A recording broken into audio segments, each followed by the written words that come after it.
اس وقت اگر کوئی پوچھے کہ پاکستان میں مشکل ترین وقت کس پہ ہے تو وہ اسٹیبلشمنٹ پہ ہے، کیونکہ اسٹیبلشمنٹ نے اس کی وجہ ہے کہ مسلم لیگ نواز خاص طور پہ وہ بڑھ چڑھ کر ہر روز کوئی نہ کوئی آتا ہے اور وہ اسٹیبلشمنٹ کو رسوا کر کے چلا جاتا ہے، بھرے بازار میں ننگا کر کے چلا جاتا ہے، اور وہ احسان مان کے لیے بھی تیار نہیں ہے کہ انہوں نے ہمیں حکومت دی ہے، انہوں نے ہمیں فارم 47 دی ہیں۔ وہ کہتے ہیں یہ تو آپ عمران خان سے ڈرے ہوئے تھے اس لیے آپ نے ہمیں حکومت دے دی، اگر عمران خان سے آپ ڈرے ہوئے نہ ہوتے تو آپ نے ہمیں حکومت ہی نہیں دینی تھی۔ تو یہ ہو رہا ہے۔ تو اس وقت جو تین لوگوں کا کھیل جو ہے وہ خراب ہو گیا ہے۔ ایک ہے نواز شریف صاحب، دوسرے ہیں قاضی فائز عیسیٰ صاحب، اور تیسری ہے اسٹیبلشمنٹ، ہماری ملٹری لیڈرشپ۔ ان تینوں کے درمیان جو کچھ بھی انڈرسٹینڈنگ تھی وہ ساری کی ساری انڈرسٹینڈنگ فلاپ ہو چکی ہے۔ اب یہ ایک دوسرے پہ الزام لگا رہے ہیں، ایک دوسرے پہ ملبہ ڈالنے کی کوشش کر رہے ہیں، اور کوشش کر رہے ہیں کہ جناب ان تینوں میں سے کسی ایک پہ ملبہ ڈال کے فارغ ہو جائیں۔ تو ظاہر ہے پولیٹیکل پلیئرز جو ہیں، مسلم لیگ نون پرانی جماعت ہے،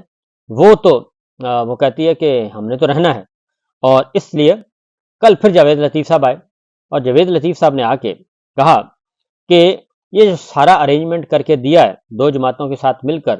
جو ہم نے حکومت بنائی ہے یا ہمیں حکومت بنوائی گئی ہے، انہوں نے کہا یہ تو ارینجمنٹ کسی اور نے کر کے دیا ہے، یعنی پیپلز پارٹی اور MQM ہمارے ساتھ انہوں نے نہیں آنا تھا، یہ ارینجمنٹ تو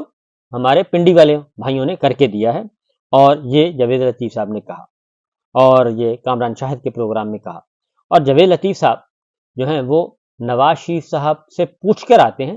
جو کچھ وہ کہتے ہیں جاوید لطیف صاحب، وہ نواز شریف صاحب یا مریم صاحبہ کی گفتگو ہوتی ہے جس کو وہ بیان کرتے ہیں۔ تو اس وقت یہ سچویشن چل رہی ہے۔ دوسری جانب مسلم لیگ نواز کے محمد زبیر صاحب کیا کہتے ہیں کہ الیکشن میں پیسے بھی لگے، نتائج بھی تبدیل کیے گئے، اور اس سے قبل سب سے بڑی جماعت تحریک انصاف سے بلہ چھین کر PTI کا نقصان اپنی جگہ۔ چیف جسٹس صاحب کو یہ سوچنا چاہیے تھا کہ وہ کروڑوں لوگوں کو ان کے حق سے محروم کر رہے ہیں، یعنی انہوں نے کہا کہ یہ ارینجمنٹ جو ہے اس میں چیف جسٹس قاضی فائز عیسیٰ صاحب اور اس کے بعد اسٹیبلشمنٹ، یہ دو ہیں جنہوں نے یہ سارا کام کر کے دیا، اور یہ سب کچھ اس لیے کیا۔ یہ سچویشن سامنے آ رہی ہے۔ اب آتے ہیں ذرا تھوڑا سا ایک اور کام چل رہا ہے، وہ ہے محسن نقوی کا ڈپٹی وزیر اعظم کے لیے نام چل رہا تھا اور اسحاق ڈار کو بنا کر یہ راستہ روکا گیا، یہ ہیں محمد مالک صاحب نے کہا ہے، اور یہ سارا کچھ ہو رہا ہے۔ اب الیکشن چوری ہو گیا، سب کچھ ہو گیا، لیکن اب قاضی صاحب کیا کہہ رہے ہیں؟ قاضی صاحب یہ کہہ رہے ہیں کہ پاکستان میں جمہوریت لوگوں کے دلوں تک پہنچی نہیں، کبھی جیت جاؤ کبھی ہار جاؤ، چلنے دو کوئی بات نہیں۔ وہ کہتے ہیں چلنے دو کوئی بات نہیں، یعنی کہ بس ٹھیک ہے الیکشن جو آ گیا۔ یہ اس وقت جناب قاضی فائز صاحب کہہ رہے ہیں۔ اب قاضی فائز صاحب بلہ چھیننے والوں میں شامل ہیں۔ اب قاضی فائز عیسیٰ صاحب کو جواب دیا ہے سابق وزیر اعلیٰ گلگت بلتستان خالد خورشید نے۔ انہوں نے کہا قاضی فائز عیسیٰ صاحب تنخواہ کس چیز کے لے رہے ہیں؟ کیا ان کو تنخواہ ایجنسیز دے رہی ہیں جو وہ ان کو بچانے کی کوشش کر رہے ہیں؟ اس کے بعد ابو ذر سلمان نیازی کہتے ہیں کہ اگر ہمیں مخصوص نشستیں مل جاتی تو آئین میں ترمیم نہیں ہو سکتی، چیف جسٹس کو 3 سال کی ایکسٹینشن بھی نہیں ملے گی، مخصوص نشستوں کا کیس کیوں نہیں لگ رہا، چیف جسٹس ہمارا کیس سنیں۔ اس کے بعد ایک اور بھی ہے کہ چیف جسٹس صاحب جو ہیں قاضی فائز عیسیٰ صاحب کو PTI کے کیسز سننے کا بڑا شوق ہے، اور لیکن جب ملٹری کورٹس کے کیسز کی بات آتی ہے تو وہ بھاگ جاتے ہیں اور وہ اس پہ نہیں بیٹھتے۔ تو یہ اس وقت کی چل رہی ہے پلس چل رہی ہے، اس وقت سوشل میڈیا پہ ایک جنگ چل رہی ہے، جو میں نے آپ کو کچھ چیزیں بتائیں۔ اب آتے ہیں ذرا یہ کہتے ہیں کہ ہمارے ساتھ بات کریں، جناب نواز شریف صاحب کہتے ہیں، مسلم لیگ نواز کہتی ہے کہ عمران خان صاحب ہمارے ساتھ بات کریں۔ اب اس کا اطہر کاظمی صاحب نے جواب دیا ہے کہ جب حکومت کے لوگ یہ بولیں گے کہ وہ محسن نقوی کو ہٹانے کا اختیار نہیں رکھتے تو پھر تحریک انصاف ان سے کیسے بات کر سکے گی؟ تو یہ اس وقت تمام چیزیں جو ہیں ہر چیز سامنے آ رہی ہے اور اس میں کوئی شبہ نہیں ہے۔ اب عمران خان صاحب بات نہیں کرنا چاہ رہے، اور عمران خان صاحب کو پتہ ہے کہ اس وقت جو اسٹیبلشمنٹ ہے ہماری ملٹری لیڈرشپ جو ہے وہ ان کو بلیک میل کر رہی ہے، مسلم لیگ نواز ان کو بلیک میل کر رہی ہے مسلم لیگ نواز، اور حکومت اور ملک ان کے قابو میں نہیں آ رہا،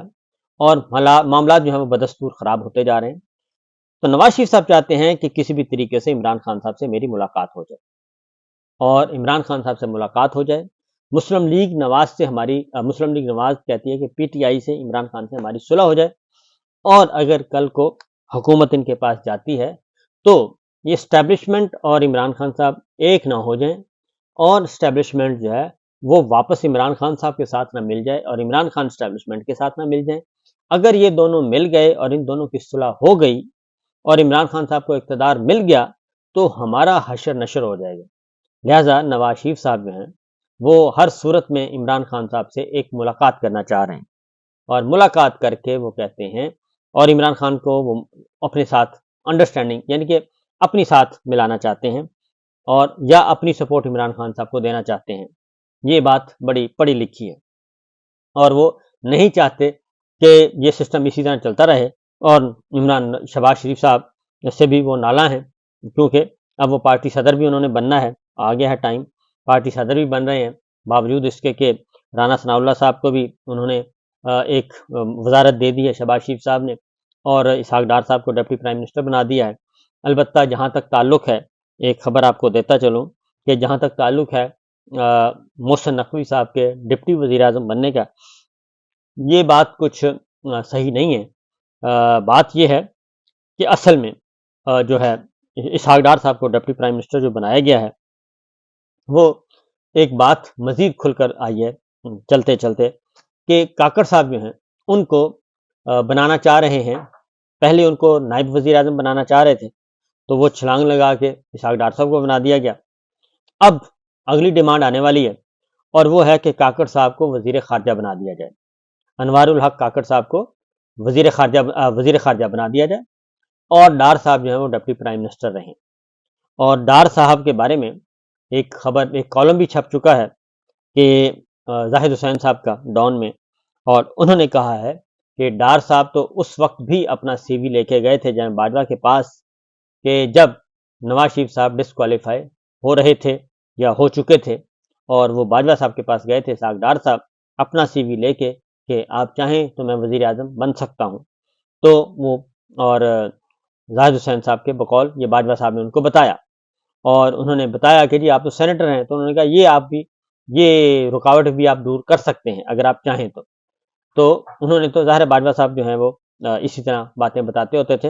اور زاہد صاحب نے وہ کالم لکھ دیا۔ تو ڈار صاحب جو ہیں وہ پہلے ان کو وزیر خزانہ نہیں بننے دیا گیا کیونکہ وہ ناپسندیدہ شخصیت ہیں،